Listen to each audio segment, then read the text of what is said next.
बढ़ते आगे, कांग्रेस की भारत जोड़ो यात्रा हरियाणा से गुजर रही है। हरियाणा से यात्रा पंजाब में दाखिल होगी। राहुल गांधी यात्रा की क़यादत कर रही हैं। उन्होंने भारत जोड़ो यात्रा के दौरान आज 10वीं प्रेस कॉन्फ्रेंस की। राहुल गांधी ने कहा, जनूबी रियासतों में बहुत अच्छा रिस्पांस मिला, फिर महाराष्ट्र में भी अच्छा रिस्पांस देखने को मिला। इसके बाद बीजेपी ने कहा कि हिंदी बेल्ट में हमें लोगों का समर्थन नहीं मिलेगा और यात्रा फ्लॉप साबित होगी, लेकिन ऐसा भी नहीं हुआ। राहुल गांधी ने आगे कहा कि हिंदुस्तान में डर फैलाया जा रहा है, एक धर्म को दूसरे धर्म से लड़ाया जा रहा है और इसी सब के खिलाफ ये यात्रा है।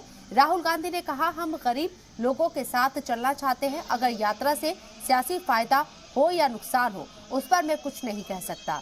गौरतलब है कि हरियाणा में 21 से 23 दिसंबर तक यात्रा के पहले मरहले में 130 किलोमीटर की दूरी तय की गई थी और यह नूंह, गुरुग्राम और फरीदाबाद जिले से गुजरी थी। इस यात्रा ने उत्तर प्रदेश से जुमेरात शाम से हरियाणा के पानीपत में दाखिल हुई है। यात्रा भारत जोड़ो यात्रा 7 सितंबर को कन्याकुमारी से शुरू हुई थी और 30 जनवरी को श्रीनगर में राहुल गांधी के तिरंगा फहराए जाने के साथ अख्ताम पजीर होगी।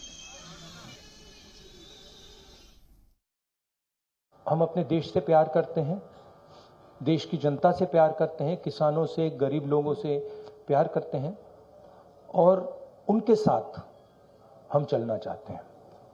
तो यात्रा का लक्ष्य पर्सनल है।